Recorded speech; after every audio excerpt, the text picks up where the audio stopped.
Hello students.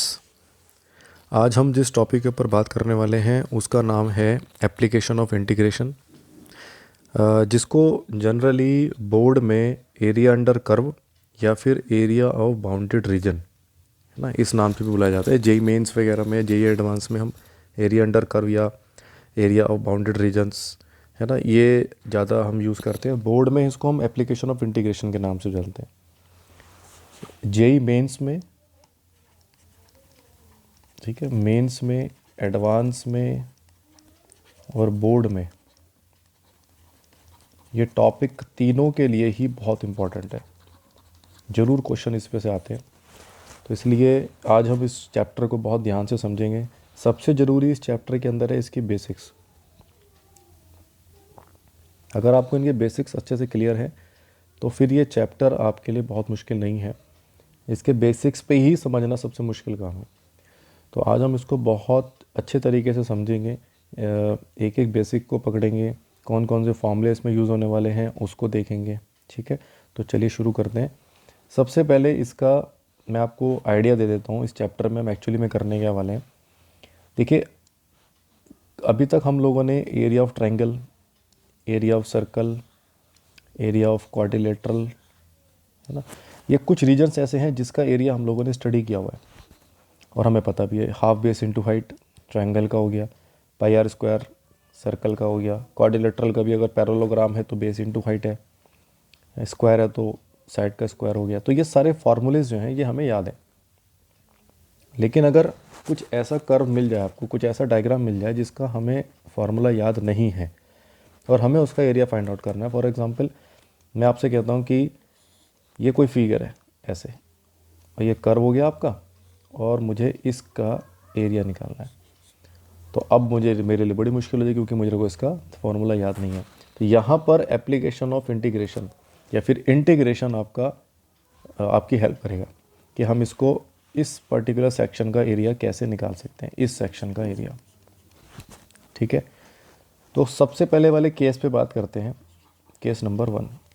Case number 1 ये है कि सपोज़ करिए एक कर्व आपके पास, इसी कर्व को ले लेते हैं, ये कर्व है, ये इसकी बाउंड्री वैल्यूज़ हैं, ये है x is equal to a point और लाइन भी बन गई है, और ये हो गई x is equal to b. So आपको क्या करना है, आपको इसका एरिया फाइंड आउट करना है इस सेक्शन का। तो यहाँ पर दो मेथड्स यूज़ करे जाते हैं। एक तो होता है वर्टिकल स्ट्रिप, इसको ध्यान से समझिएगा, यही सबसे इंपॉर्टेंट है इसके अंदर, वर्टिकल स्ट्रिप, और एक होती है हॉरिजॉन्टल स्ट्रिप। हॉरिजॉन्टल स्ट्रिप, पहले मैं आपको वर्टिकल स्ट्रिप के बारे में बताता हूँ। ये वर्टिकल स्ट्रिप का मतलब क्या होता है, एक ऐसी स्ट्रिप बनानी है, जैसे फॉर एग्जांपल मैंने यहाँ पर एक स्ट्रिप बना दी। ठीक है, आप इसको इमेजिन करिएगा, ये जो स्ट्रिप है, ये स्ट्रिप जहाँ पर भी जाएगी कलर कर देगी, जहाँ पर भी रखी जाएगी ये इसको कलर कर देगी। तो अभी फ़िलहाल यहाँ पर है, इसने इसको कलर कर दिया, इसको मैंने आगे मूव कराया, और ये जो स्ट्रिप होती है ये अपने आप से एडजस्टेबल होती है, मतलब इसकी लेंथ अपने आप ऊपर हो जाएगी और लेंथ के अकॉर्डिंग, हाइट के अकॉर्डिंग अपने आप को एडजस्ट कर लेती है। उसके बाद इसने इसको कलर कर दिया, फिर ये स्ट्रिप आगे चली और इसने इसको कलर कर दिया, फिर ये स्ट्रिप आगे गई, इसने ऐसे कलर कर दिया, और ऐसे ही ये स्ट्रिप पीछे आती गई। तो आप देखेंगे इस स्ट्रिप ने इस पूरे सेक्शन को कलर कर दिया। कलर करने का मतलब हो गया क्या, इस स्ट्रिप ने इस पूरे सेक्शन का एरिया निकाल दिया। यस, तो इसी को हम नॉर्मली बोलते हैं लिमिट ऑफ सम। जो हमने स्टार्ट किया था डेफिनेट इंटीग्रेशन में वो था लिमिट ऑफ सम। यही लिमिट ऑफ सम है। क्या मतलब हुआ इसका, एक स्ट्रिप को लिया और पूरे सेक्शन का सम निकालते चले गए, छोटे छोटे पार्ट का सम निकाल करके फाइनली हमें क्या मिला, इस पूरे सेक्शन का एरिया मिल गया। इसी को बोलते हैं लिमिट ऑफ सम। और डेफिनेट इंटीग्रेशन है, इसका मतलब ये पूरा का पूरा area x is equal to a और x is equal to b के बीच में लाई करता है। तो डेफिनेट इंटीग्रेशन का लिमिट ऑफ सम, इसी को बोलते हैं एरिया। ठीक है, तो अब इसको कैसे लिखेंगे वो भी समझिएगा। इस स्ट्रिप को समझते हैं, इस स्ट्रिप का खेल अगर आपको समझ में आ गया तो फिर इसका एरिया निकालने में ज़्यादा दिक्कत नहीं आएगी। देखिए, ये x is equal to a हो गया, और ये हो गया x is equal to b. तो आपने एक स्ट्रिप बनाई यहाँ पर। अब देखिएगा इस स्ट्रिप के दो एंड हैं, एक तो ये वाला एंड हो गया और एक इसका नीचे वाला एंड हो गया। हमेशा ध्यान रखिएगा इसका नीचे वाला जो एंड है वो x एक्सिस को टच करते रहना चाहिए। इस स्ट्रिप का नीचे वाला एंड x एक्सिस को टच करना चाहिए और इस स्ट्रिप का ऊपर वाला एंड उस पर्टिकुलर कर्व को टच करना चाहिए जिसका हमें एरिया निकालना है, या फिर उस पर्टिकुलर लाइन को टच करना चाहिए जिसका हमें एरिया निकालना है। ऐसे कुछ भी क्वेश्चन आ जाए उस क्वेश्चन को देख करके हम समझेंगे कि हमें किसका एरिया निकालना है। जिसका एरिया निकालना है ये स्ट्रिप उसको टच करते रहनी चाहिए। अभी देखिए फ़िलहाल इसका जो बेस है ये किसको टच कर रहा है, इसका बेस टच कर रहा है एक्स एक्सिस को, ठीक है, और इसका जो एंड एक अपर एंड है ये टच कर रहा है कर्व को। अब इस स्ट्रिप का एरिया लेते हैं। देखिए अगर आप ध्यान से देखिए छोटा सा रेक्टेंगल बन गया, ये जो स्ट्रिप है ये छोटा सा रेक्टेंगल है। इस रेक्टेंगल की जो लेंथ होती है उसको हम मानेंगे y। क्यों मानेंगे y? क्योंकि आप देखेंगे ये y एक्सिस है, इसी y एक्सिस पर लाई करती है ये लेंथ भी, सेम जैसे y एक्सिस के पैरेलल हो गई। तो इसके लेंथ को हम y लेंगे और ये जो नीचे वाला सेक्शन मैंने लिया है एक एंड ये वाला, इसको हम लेंगे dx, इसका छोटा सा साइज, मैं इसको अलग बना दे रहा हूँ। तो इसकी हाइट तो हो गई y और जो इसके नीचे वाला सेक्शन हो गया इसको बोलेंगे dx। क्यों लेंगे dx? क्योंकि ये x एक्सिस का बहुत छोटा सेक्शन है इसलिए इसको dx लेंगे। तो अगर मैं आपसे पूछूँ इसका एरिया कितना होगा तो आप बोलेंगे सर लेंथ इंटू ब्रेड, यानी कि y इंटू डी एक्स या dx इंटू वाई। अभी ये तो हो गया एक स्ट्रिप का एरिया। अब क्या करें, इसको a से b तक घुमा दें। तो मैंने इंटीग्रेशन लगा दिया a से b, ये बन गया आपका एरिया। क्या किया हमने, एक स्ट्रिप का एरिया निकाला और उस स्ट्रिप के एरिया को a से b तक चला दिया, जैसे ऊपर हमने चलाया था ये वाला जो हमने बनाया था। तो हमने a से b तक इस स्ट्रिप को घुमा दिया, उसी को बोलते हैं लिमिट ऑफ सम, उसी को बोलते हैं डेफिनेट इंटीग्रेशन, उसी को बोलते हैं एरिया। तो हमने इसको कैसे नोट किया, a से b के बीच में y into d x strip को घुमा दिया, दैट इज़ वर्टिकल स्ट्रिप। ये हो गया आपका केस नंबर 1, ठीक है। अब आते हैं केस नंबर 2 पर। केस नंबर 2 क्या कहता है, केस नंबर 2 इस तरीके से है। सपोज करिए हमारे पास जो कर्व है वो इस तरीके से है। अब हमें इसका एरिया निकालना है, किसके रेस्पेक्ट में निकालना है, यहाँ से और यहाँ तक, ये एरिया मैंने फाइंड आउट करना है। ये सपोज करिए वैल्यू है y is equal to c और ये लाइन है y is equal to d. अब आप देखिए यहाँ पर वर्टिकल स्ट्रिप काम नहीं करेगी। क्यों नहीं करेगी, क्योंकि मैंने बोला था वर्टिकल स्ट्रिप का जो बेस होता है एक एंड वो x एक्सिस को टच करेगा, बट यहाँ तो टच नहीं कर रहा, इसलिए वर्टिकल स्ट्रिप को हम यहाँ पर यूज़ नहीं करेंगे। हम कौन सा मेथड यूज़ करेंगे यहाँ पर, हॉरिजॉन्टल स्ट्रिप। अब इसके बारे में बात करते हैं। हॉरिजॉन्टल स्ट्रिप वो स्ट्रिप है जिसका एक एंड y एक्सिस पे होता है, तो ऐसे बना देते हैं।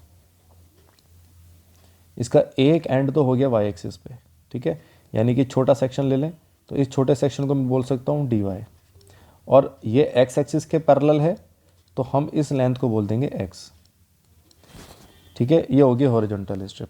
इसका एरिया कितना हो जाएगा, x इंटू डी एक्स। और आप बताइए ये कहाँ से कहाँ तक मूव कर रही है, c से d तक। इसका लोअर एंड कहाँ पर है, c पर, अपर एंड कहाँ पर है, d पर। ये बन गया x dx, ये हो गया इसका एरिया, ठीक है।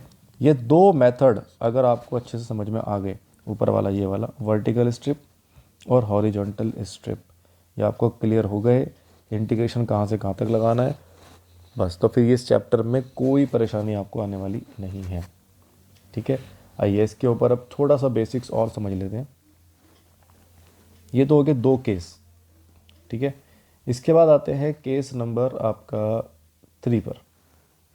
केस नंबर 3 क्या कहता है, बस इसका आप ये समझ लीजिएगा इसका मतलब क्या है। अभी तक हमने जो भी डायग्राम बनाए, देखिए ये वाला डायग्राम तो y एक्सिस पे, ये x एक्सिस के राइट में था, ऊपर वाला डायग्राम x एक्सिस के ऊपर था, दोनों पॉजिटिव थे, फर्स्ट क्वाड्रेंट में थे। लेकिन अगर मान लीजिए डायग्राम आपका नीचे बन रहा हो, ऐसे सपोज करिए ये कोई ग्राफ हो गया आपका, है ना, और हमें इसका एरिया निकालना है, ठीक है। तो आप क्या करेंगे, इसका जो भी एरिया निकलेगा, ठीक है, let's say this is a, this is b, और ये आपने बना दिया वाई डी एक्स। ठीक है, तो आप जो भी एरिया निकालेंगे ए से बी में उसको पहले ही माइनस कर दें। क्यों करेंगे माइनस? वैसे भी आपको पता है ये हमारा फोर्थ नीचे आ रहा है, एक्स एक्सिस के नीचे है, तो एरिया निगेटिव होना चाहिए, बट एरिया हमेशा पॉजिटिव होता है, निगेटिव हो नहीं सकता। तो मैंने क्या किया, इसका आंसर निगेटिव में आना चाहिए, लेकिन मैंने पहले ही बाहर निगेटिव लगा दिया, तो निगेटिव निगेटिव क्या हो जाएगा? पॉजिटिव। इसलिए आंसर इसका क्या बन जाएगा? पॉजिटिव। दूसरा तरीका क्या है, आप इसके बाहर मॉड भी लगा सकते हैं, ए से बी वाई डी एक्स। इसका मतलब मॉड क्या कर देगा, इसका जो भी इसका आंसर आएगा उसको पहले ही पॉजिटिव बना देगा। इसी तरीके से केस नंबर 4 है। केस नंबर 4 ये है कि अगर डायग्राम लेफ्ट हैंड साइड में हो, ऐसे हो, और अब आपको इसका एरिया निकालना हो सेम सी से डी पे, तो आप क्या करेंगे, पहले ही माइनस लगा दें और सी से डी में एक्स डी वाई चला दें, या फिर हम इसका मॉड भी ले सकते हैं, आइदर और वी कैन यूज़ मॉड। ठीक है, तो मतलब कहने का ये है कि आंसर हमेशा हमारा किस में आएगा? पॉजिटिव में आएगा। देखिए, अगर मैं आपसे एक डायग्राम ये वाला बोलूँ करने के लिए कि अगर हमें इसका एरिया निकालना है, let's say this is your diagram. ठीक है, ये है x is equal to a and this is x is equal to b, और आपको इसके बीच का सेक्शन का एरिया निकालना है, ये वाला सेक्शन। तो आप देखेंगे ऊपर वाला सेक्शन तो पॉजिटिव है और ये पॉइंट हो गया सी, तो ऊपर वाला सेक्शन तो जा रहा है ए से सी में, तो ये तो पॉजिटिव देगा। उसके बाद जो दूसरा सेक्शन आ रहा है वो नीचे आ रहा है, तो हम क्या करें, मॉड लगा दें और इसको सी से डी पर, let's say this is d, b c से बी, हाँ सी से बी पर इसको मूव करा दें, जो भी एफ एक्स होगा इसका वो एरिया आ गया। तो दोनों का समीशन कर देंगे and you will get the final answer. तो आई थिंक ये बेसिक्स जो हैं इस वर्टिकल और हॉरिजॉन्टल स्ट्रिप और पॉजिटिव और नेगेटिव, यहाँ तक आप लोगों को समझ में आ गया होगा। आगे चलते हैं इसके नेक्स्ट बेसिक्स की तरफ, और वो है आपका सिमेट्री। ठीक है, सिमेट्री का मतलब ये है, जैसे ये कोई डायग्राम है, let's say this is a parabola. अगर आप देखें पैराबोला, ये जितना एक्स एक्सिस के ऊपर है उतना ही ये एक्स एक्सिस के नीचे है, तो ये इसको बोलते हैं symmetry about x axis, symmetric about x axis. तो जितना एक्स एक्सिस के ऊपर है, तो अगर इसमें पूरे पैराबोला का एरिया निकालने के लिए आता है, तो आप ऊपर वाले का एरिया निकाल के, that is this is a, और 2 की मल्टीप्लाई करते हैं आप, ऊपर वाले का एरिया निकाला और 2 की मल्टीप्लाई कर दिया, तो इससे क्या होगा, दोनों का एरिया हमारा निकल जाएगा। ठीक है, दैट इज़ योर सिमेट्री। इसी तरीके से ऐसे बन सकती है सिमेट्री, ये लेट से दिस इज़ ये सर्कल, ये कोई सर्कल की इक्वेशन हो गई और ये सर्कल हमने बना दिया। तो आप क्या करें, इस एक क्वाड्रेंट का एरिया निकाल दें, है ना भाई, और इसको 4 से मल्टीप्लाई कर दें, है ना, इसको 4 से, क्योंकि ये सारे के सारे का एरिया इसी के एरिया के बराबर होगा, है ना। पॉजिटिव नेगेटिव तो हमें पता ही है, सबका आंसर पॉजिटिव में ही आना है, तो हमने एक का एरिया निकाला और 4 से मल्टीप्लाई कर दिया। ठीक है, ये सिमेट्री आई थिंक सबको क्लियर हो गई होगी। अब इसमें जो चैप्टर में एक्सरसाइज 8.1 में एनसीईआरटी की, या इसमें जितने भी फार्मूले यूज़ होने वाले हैं, एक बार उसके ऊपर और बात कर लेते हैं, फार्मूला देख लेते हैं और किन किन चीज़ों का हमें यहाँ पर यूज़ करना है, कौन कौन सी इक्वेशंस हमें पता होनी चाहिए, एक बार उसको भी देख लेते हैं। सबसे पहले तो आपको जो इसके अंदर आइडिया होना चाहिए किसी भी लाइन की इक्वेशन को निकालने का, इक्वेशन ऑफ लाइन कैसे निकलती है ये आपको पता होना चाहिए। इक्वेशन ऑफ लाइन कैसे निकलती है सबको पता है। अगर आपके पास 2 पॉइंट हैं, एक पॉइंट ए एक पॉइंट बी, और ये हो गया x1 y1 and this is your x2 y2, तो आपको फॉर्मूला ये लगाना है y minus y1 is equal to y2 minus y1 upon x2 minus x1 into x minus x1। ये है लाइन की इक्वेशन निकालने का मेथड। दूसरा आपको इसमें पता होना चाहिए कि अगर सर्कल की इक्वेशन बनानी पड़ जाए तो कैसे बनती है। सर्कल की इक्वेशन, अगर आपको सेंटर 0 0 दिखता है तो सर्कल की इक्वेशन ऐसे बनती है, ये उसका सेंटर हो जाता है 0 0। कैसे पता लगेगा कि सर्कल का सेंटर 0 0 है? अगर सर्कल की इक्वेशन इस तरीके से लिखी है, ठीक है, तो ये सर्कल का सेंटर हमेशा क्या होता है 0 0, और इस सर्कल की जो रेडियस होती है वो होती है r इज इक्वल टू ए, मतलब रेडियस कितनी होती है इस a के बराबर। तो अगर मैं आपसे ये कहूँ कि सर्कल का ये कितना है, ये a है, क्लियर हो गया। तो फिर ये वाला पॉइंट कितना हो जाएगा इसका, a, 0। तो सर ऊपर वाला पॉइंट कितना होगा, ऊपर होगा 0, a। ये है सर्कल की इक्वेशन। तीसरे पॉइंट पे आते हैं, इसमें जो यूज़ होगा वो होगा पैराबोला। पैराबोला का ग्राफ आपको अच्छे से पता होना चाहिए। देखिए 2 तरीके के पैराबोला होते हैं, वैसे तो 4 हैं, पॉजिटिव नेगेटिव बना दो। तो बेसिक्स जो आपके यूज़ होंगे वो ये वाले हैं कि अगर y² is equal to x की फॉर्म में कुछ भी मिल जाए, या y² is equal to 2x, y² equal to 9x, ऐसा अगर आपको दिखता है कहीं पे भी, तो पैराबोला हमेशा ऐसे बनेगा। ये ग्राफ हो गया, ठीक है, ध्यान रखिएगा। और अगर x² is equal to y की फॉर्म में है, या 2y है, 5/3y है ना, या 9y है, तो पैराबोला खुलेगा ऊपर की साइड ऐसे। यानी ये किसके सिमेट्रिक बनेगा, सिमेट्री अबाउट y एक्सिस। और जो ऊपर वाला पैराबोला है ये बनेगा सिमेट्रिक अबाउट x एक्सिस, ठीक है। एक तो आपको ये भी आइडिया होना चाहिए कि पैराबोला की इक्वेशन कैसे बनती है। चौथा बेसिक्स जो है वो है इसमें इलिप्स की इक्वेशन। क्लास 11th का टॉपिक इलिप्स, कॉनिक सेक्शन में इलिप्स का जो एक डायग्राम है वो होता है, एक जैसे आलू की शेप होती है, वो इस तरीके का ओवल शेप का डायग्राम होता है इलिप्स का, ये वाला। या फिर ये ऐसे भी ऊपर बड़ा और साइडों में छोटा ऐसे खुल सकता है। दोनों में इक्वेशन आपके पास पता होनी चाहिए, x² upon a² plus y² upon b² is equal to 1। और इसकी इक्वेशन होती है x² upon b² plus y² upon a², या x, हाँ चलो ये लिख लेते हैं। हालांकि दोनों कंडीशंस में मैं ये कह सकता था कि इस वाले केस में ये वाली कंडीशन बन गई, इस वाले केस में ये वाली कंडीशन। यहाँ पर a जो है वो b से बड़ा होना चाहिए, यहाँ पर a क्या होना चाहिए, b से छोटा। a का मतलब क्या है, अगर मैं इस केस की बात करूँ तो ये वाला जो सेक्शन है ये a, 0 पॉइंट देगा, और ये देगा आपका -a, 0। ये ऊपर वाला क्या देगा, 0, b, और ये क्या देगा, 0, -b, and that is your 0, 0। ठीक है, ये सेक्शन हो गया आपका a और ये सेक्शन हो गया आपका b। इस वाले केस में क्या हुआ, a छोटा हो गया तो ये बन गया a और ये बन गया b। तो आपको इलिप्स की इक्वेशन भी पता होनी चाहिए इस चैप्टर के लिए, ठीक है। पांचवें बेसिक्स पे आते हैं। पांचवा बेसिक्स है कुछ फार्मूले जो आपने एक्सरसाइज 7.7 डेफिनेट इंटीग्रेशन में जिस फार्मूले का यूज़ किया था वो आपको अच्छे से आने चाहिए, ठीक है। मैं एक बार यहाँ पर लिख दे रहा हूँ आपके लिए, आप इसको ध्यान रखिएगा। अगर इंटीग्रेशन करना है x² minus a² into dx, ठीक है, ये इनडेफिनेट के अंदर थे, मैं इसको फिलहाल डेफिनेट में भी यूज़ करूँगा। तो आपको पता होना चाहिए इसका फॉर्मूला क्या था, x/2 under root x² minus a² minus a²/2 log mod x plus under root x² minus a² plus c. फिलहाल इनडेफिनेट है तो मैं प्लस सी लगा देता हूँ, बट जब डेफिनेट होगा तो हम इसको यहाँ से हटा दें। तो मैं हटा ही देता हूँ ताकि आपको कन्फ्यूज़न ना हो, तो हम इसका ये सी यहाँ से हटा देते हैं। दूसरा, integration of under root of x² plus a² into dx, ये बनेगा आपका x/2 under root x² plus a² plus a²/2 log mod x plus under root x² plus a², ठीक है, यहाँ पर।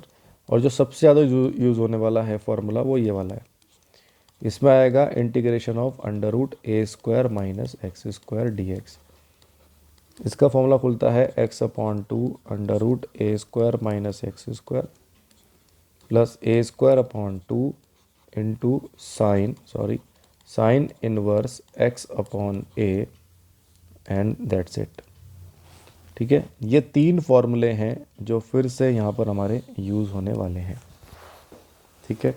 तो आई थिंक ये सारा बेसिक्स जो मैंने अभी तक कराया है, हॉरिजॉन्टल स्ट्रिप, वर्टिकल स्ट्रिप, ठीक है, सारे केसेस जो मैंने अभी आपको समझाए हैं, ये सब आपको अच्छे से क्लियर हो गए होंगे। तो एक काम करते हैं, 1-2 क्वेश्चन स्टार्ट करते हैं पहले, ताकि आप लोगों को समझ में आ जाए कि इस चैप्टर में मुझे करना क्या है। और फिर हम इसकी एक्सरसाइज शुरू करेंगे। तो सबसे पहले क्वेश्चन नंबर 1 मैं आपको समझा रहा हूँ, ध्यान से देखिएगा। क्वेश्चन नंबर 1 ये है कि find the area bounded by the circle x square plus y square is equal to a square. ठीक है, अब आपको पता है, मैंने इसके बारे में भी बताया था कि सर्कल का डायग्राम कैसे बनेगा, क्योंकि इसके सेंटर 0 0 हो गए, ये सर्कल का डायग्राम हो गया। ठीक है, और अब आपको क्या निकालना है, इस पूरे सर्कल का एरिया निकालना है। तो इसमें जो स्टेप्स हमें यूज़ करने हैं, पहला स्टेप तो यही है कि आपको डायग्राम बनाना आना चाहिए, मेक अ डायग्राम। ठीक है, डायग्राम बनाने के बाद सेकंड स्टेप ये कहता है कि आपको इंटरसेक्शन पॉइंट चाहिए। ठीक है, इंटरसेक्टिंग पॉइंट। ठीक है, उसके बाद थर्ड स्टेप ये कहता है कि आपको हॉरिजॉन्टल या वर्टिकल कौन सी स्ट्रिप यूज़ करनी है, वो आपको पता होना चाहिए। और उसके बाद बस इंटीग्रेशन। ये मेन इसके अंदर स्टेप्स है। पहला स्टेप तो हमने कवर अप कर लिया कि हमने इसका डायग्राम बना लिया। अब देखते हैं इसका इंटीग्रेशन पॉइंट, इंटरसेक्शन पॉइंट। देखिए, ये तो पता है आपको 0 0 होगा। सर्कल की रेडियस मैंने बताया था ये ए हो जाएगी, तो ये पॉइंट कितना हो जाएगा, a,0, और ऊपर वाला पॉइंट हो गया 0, a। अब देखिए आप, मैंने बोला था ये सिमेट्रिक भी है। सिमेट्रिक है तो मैं क्या करता हूँ, मैं किसी इसका ए क्वाड्रेंट का सर एरिया निकाल लेता हूँ, इसका एरिया निकाल लेता हूँ, that is this is a, और फिर इसको मैं 4 से मल्टीप्लाई कर दूंगा, 4 से मल्टीप्लाई कर दूंगा, तो मुझे क्या मिल जाएगा, इस पूरे सर्कल का एरिया। इस ए क्वाड्रेंट को मैं अलग कर रहा हूँ। ठीक है, और अब ज़रा बताइएगा, इस ए क्वाड्रेंट में ये सेक्शन 0 0 हो गया, ये ए 0 हो गया, और ये हो गया 0, a। अब आते हैं थर्ड स्टेप पे। थर्ड स्टेप ये कहता है कि सर अब इसमें आप यूज़ करिए या तो हॉरिजॉन्टल या वर्टिकल। वर्टिकल स्ट्रिप वो स्ट्रिप थी जिसका एक एंड एक्स एक्सिस को टच करता था, और हॉरिजॉन्टल स्ट्रिप वो स्ट्रिप थी जिसका एक एंड वाई एक्सिस को टच करता था। यहाँ पर मैं दोनों इस्तेमाल कर सकता हूँ। मैं वर्टिकल स्ट्रिप भी ले सकता हूँ क्योंकि इसका एक एंड एक्स एक्सिस को टच कर रहा है, या फिर मैं इसमें हॉरिजॉन्टल स्ट्रिप भी ले सकता हूँ क्योंकि इसका एक एंड वाई एक्सिस को टच कर रहा है। ठीक है, कोई भी एक आप यूज़ कर सकते हैं। सबसे इजी वैसे ये रहता है कि आप वर्टिकल स्ट्रिप को लेकर के चले, तो मैं इसमें फ़िलहाल वर्टिकल स्ट्रिप लेके चलता हूँ। आगे के कुछ क्वेश्चन होंगे मैं आपको बता दूंगा हॉरिजॉन्टल से भी। तो ये पॉइंट हो गया a,0, ये पॉइंट हो गया 0, a, and this is your point 0, 0। ठीक है, ये हमने वर्टिकल स्ट्रिप ले ली। अगर ये वर्टिकल स्ट्रिप है तो आपको पता है इसका एरिया कितना होगा, ये लेंथ कितनी थी y, और ये कितना था dx। तो अब देखो, ये आपने लिया y dx, ये ले लिया, और इसको कहाँ से कहाँ तक मूव कराना है, आप देखिएगा। इसको मूव कराने के लिए ये एक मूव होगी ऐसे, यहाँ से लेफ़्ट से राइट तक। तो लेफ़्ट से राइट तक मूव करेगी तो इसका एक पॉइंट तो 0 हो गया, और दूसरा पॉइंट क्या हो गया, a। तो ये मूव करेगी 0 से a, y dx। अब आता है इसमें y को क्या रखेंगे। देखिए, y होता है, y निकलेगा आपका इस इक्वेशन से, जो इक्वेशन आपको गिवन थी। कितना था ये, x square plus y square कितना था, ए स्क्वायर के बराबर था। वाई स्क्वायर कितना हो जाएगा, ए स्क्वायर माइनस एक्स स्क्वायर। तो वाई कितना हो जाएगा, under root a square minus x square. इस वाई को आप यहाँ पे पुट कर दीजिए। तो क्वेश्चन क्या बन गया, ये क्वेश्चन बन गया 0 से ए, और y कितना हो गया, under root a square minus x square into d x. अब आप देखिएगा, यहाँ पर इसका तो एरिया निकालना है हमने, इसको a ले लेते हैं। क्या ये फॉर्मूला बन गया ऊपर वाला, दिस वन लास्ट वाला formula, under root a square minus x square. ठीक है, क्या फॉर्मूला है, बस को लिख लेते हैं फॉर्मूले को। ये था x/2 under root a square minus x square, और plus a square upon 2 sine inverse x/a। यही यूज़ हो जाएगा क्योंकि सेम फॉर्मूला हमारे यहाँ पर इस्तेमाल हो रहा है। और ये कहाँ से कहाँ तक लाई करेगा इंटीग्रेशन, 0 से a। एक बार a पुट कर देते हैं। अच्छा, a ही पुट करने में फ़ायदा है क्योंकि 0 पुट करेंगे तो सारा 0 हो जाएगा, तो मैं केवल a पुट कर देता हूँ। ये बन जाएगा a/2 under root a square minus x भी हो गया तो a square, plus a square upon 2, और ये बन गया साइन इनवर्स x/a, यानी a/a। ठीक है, ये आंसर हो जाएगा आपका। इसको सॉल्व कर लेते हैं। 0 वाला इसलिए लिया क्योंकि बाकी सारा भी 0 हो जाएगा। तो a से a कट गया, इधर ये सेक्शन 0 हो गया क्योंकि अंडर रूट के अंदर 0 आ गया। तो ये बन गया a is equal to 0 plus a square upon 2 into sine inverse 1। अब आप बताइए साइन इनवर्स 1 कितना होता है, पाई बाय 2। तो आंसर हो गया a square upon 2 into pi by 2। तो आंसर हो गया pi into a square upon 4। ये एक सेक्शन का एरिया निकला, हमें तो पूरे सर्कल का निकालना था, तो 4 से मल्टीप्लाई कर देते हैं। तो आंसर हो जाएगा 4 into pi a square upon 4। 4 से 4 कैंसिल, आंसर हो गया पाई ए स्क्वायर। और वैसे भी आप देखोगे सर्कल का एरिया कितना होता है, सर्कल का एरिया होता है पाई आर स्क्वायर। और इस वाले केस में आर कितना था आपका ए, तो आंसर हो गया पाई ए स्क्वायर। देखो कितना छोटा क्वेश्चन था, लेकिन इंटीग्रेशन से कितना बड़ा हो गया। यहाँ पर आपको बड़ा लग रहा है, लेकिन कुछ कर्व ऐसे मिलेंगे जहाँ पर हम ये फॉर्मूला इस्तेमाल नहीं कर सकते डायरेक्ट, तो वहाँ पर हमें इंटीग्रेशन ही यूज़ करना पड़ेगा। चलिए कुछ और एक दो क्वेश्चन और देखते हैं, नेक्स्ट क्वेश्चन पे आते हैं। अगला क्वेश्चन है आपका x square upon a square, इसका एरिया निकालना है। X square upon a square plus y square upon b square is equal to 1, इसका एरिया फाइंड करना है। आपको पता है ये एलिप्स है, तो हम एक ये सर्कल में ये एलिप्स बना देते हैं इस तरीके से। ये a कोमा 0 हो जाएगा पॉइंट, ये 0 0 हो जाएगा, और ये हो जाएगा 0 कोमा b। ठीक है, क्या करें, वही वर्टिकल स्ट्रिप ले ले, है ना। यहाँ दोनों काम कर सकते हैं, एक का एरिया निकाल के 4 से मल्टीप्लाई कर देंगे, है ना। ये कितना हो जाएगा dx, और ये लेंथ कितनी हो जाएगी इसकी y। कैसे मूव करेगी ये मूव करेगी लेफ़्ट से राइट। तो पहले यहाँ पर आएगी स्ट्रिप, और ऐसे चलते चलते चलते चलते यहाँ तक जाएगी। तो लिमिट कैसे लगाए, लिमिट लगेगी 0 से a, और क्या है इसका एक स्ट्रिप का area y into d x. एक स्ट्रिप का एरिया ले लिया और उसको 0 से a तक मूव ऑन करा दिया, and that is your a। अब देखिए y कैसे निकालेंगे, यहाँ पर इस फॉर्मूले में y देखो क्या है। मैंने आपको याद है बताया था कि एक इस स्ट्रिप का एक एंड तो एक्स एक्सिस को टच करेगा, दूसरा एंड टच करेगा कर्व को। तो कर्व कितना है वो ये रहा, तो यहाँ से y निकालेंगे। तो ये बन जाएगा y square upon b square is equal to 1 minus x square upon a square. ये हो गया a square minus x square upon a square. किसकी वैल्यू आ गई है, y square upon b square. तो वाई स्क्वायर कितना हो जाएगा, b square upon a square into a square minus a square x square. Y निकाल लीजिए, तो अंडर रूट कर देते हैं। अंडर रूट करने पर ये तो दे देगा बी अपॉन ए, और ये दे देगा ए स्क्वायर माइनस एक्स स्क्वायर। इस y को यहाँ पे पुट कर देते हैं। तो एरिया कितना हो जाएगा, एरिया हो जाएगा 0 से a, y कितना हो जाएगा b upon a under root a square minus x square into d x. Constant अलग कर लेते हैं, और ये बन गया 0 से ए स्क्वायर माइनस। अब देखिए वही फॉर्मूला बन गया sine inverse x upon a वाला, तो लगा देते हैं। क्या बनेगा ये x by 2 under root a square minus x square plus a square upon 2 sine inverse x upon a. कहाँ से कहाँ तक, 0 से a तक। तो केवल a वाला सेक्शन ले लेते हैं, बाकी 0 हो जाएगा। तो ये हो जाएगा a upon 2 under root a square minus x square, ये भी 0 हो जाएगा, और ये बन गया a square upon 2 sine inverse 1। ठीक है, वहीं आ गए। तो कितना दे दें भाई इसमें, यहाँ पर हम ये बन जाएगा आपका b अपॉन 2, ये तो बन गया a अपॉन 2, ये तो 0 हो गया, और ये हो गया a square upon 2 into sine inverse 1 कितना हो गया, पाई बाई 2। इसकी मल्टीप्लाई कर देते हैं, तो ये आ जाएगा आपका 20 बी ए, हाँ कितना आ जाएगा भाई, b इंटू ए स्क्वायर। ठीक है भाई, b into a square upon 4, और इंटू क्या हो जाएगा, पाई। ठीक है भाई, यहाँ तक कोई दिक्कत हो तो बताइए, है ना। सबको समझ में आ गया हमने कैसे किया ये वाला। तो अब बताइए क्या करेंगे इसके अंदर। ये एक सेक्शन का एरिया है, हमें तो चारों सेक्शन का निकालना है, तो 4 से मल्टीप्लाई कर देते हैं। तो 4a कितना हो जाएगा, b a square into pi upon 4।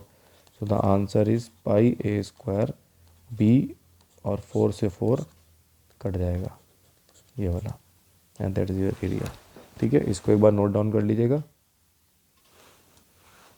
यहाँ पर एक छोटा सा करेक्शन कर लेना, ये b अपॉन 2 मैंने बाई मिस्टेक लिख दिया, यहाँ पर b अपॉन ए था ये, तो मैं इसको करेक्ट कर देता हूँ, and that is your b upon a. तो ये यहाँ पर भी इसको हम डिलीट कर देते हैं, ये हट जाएगा यहाँ से। तो ये देगा आपका b upon A, and that is this. तो अंदर मल्टीप्लाई कर देते हैं, तो B a square upon A into pi upon 4, ये ए से ए कट जाएगा, तो ऊपर आ गया पाई ए बी अपॉन 4। पूरा एरिया निकालना है तो 4 से मल्टीप्लाई कर देते हैं, तो ये हो जाएगा 4 into pi a b upon 4 and that is pi a b. कई बच्चे इसको डायरेक्ट भी याद कर लेते हैं कि इलिप्स का एरिया कितना हो जाएगा, पाई ए बी। चलिए अगले क्वेश्चन पे आते हैं, क्वेश्चन नंबर 3 पर। क्वेश्चन नंबर 3 है, find the area bounded bye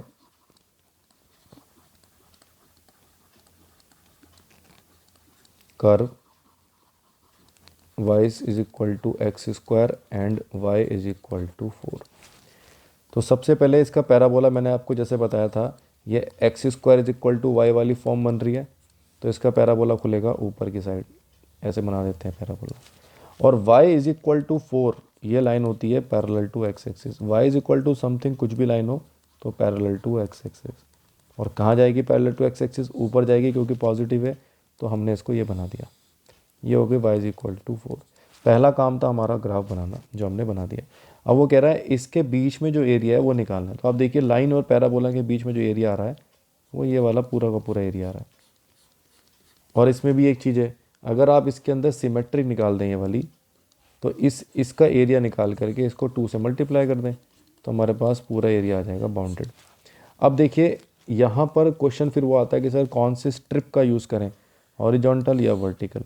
तो देखिए आप इसके अंदर ध्यान से अगर देखें तो क्या इसका एक स्ट्रिप हॉरिजॉन्टल ऐसी है जिसका एक एंड वाई एक्सिस को टच कर रहा है, लेकिन अगर मैं इसमें वर्टिकल बनाऊं तो वर्टिकल का एक एंड एक्स एक्सिस को टच नहीं कर रहा।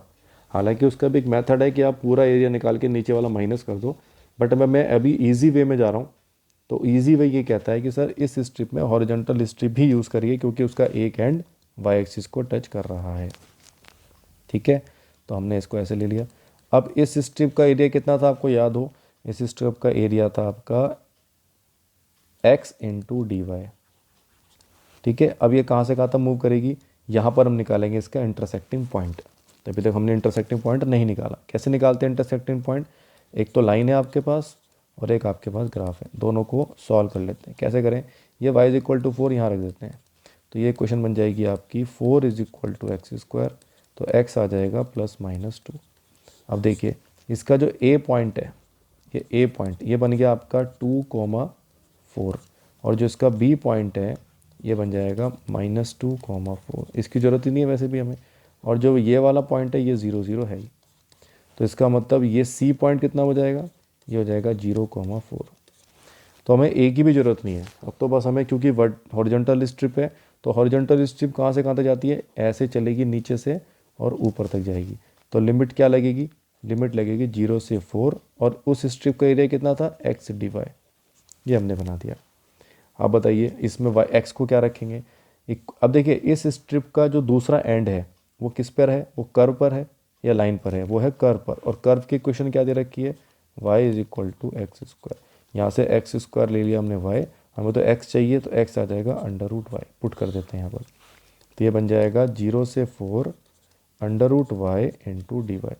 देखिए वैसे भी y के रेस्पेक्ट में ही निकालना होता है आंसर, तो इसलिए हमने इसको under root y d y लिखा।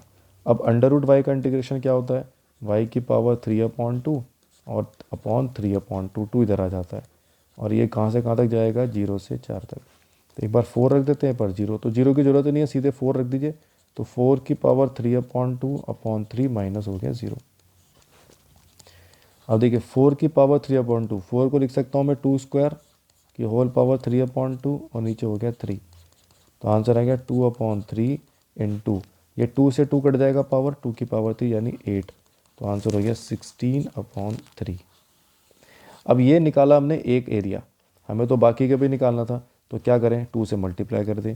तो होल एरिया कितना हो जाएगा, 2 into 16/3 and that is 32/3। I think students आप लोगों को इस पूरे चैप्टर के एक्सरसाइज के कुछ बेसिक्स समझ में आ गए होंगे।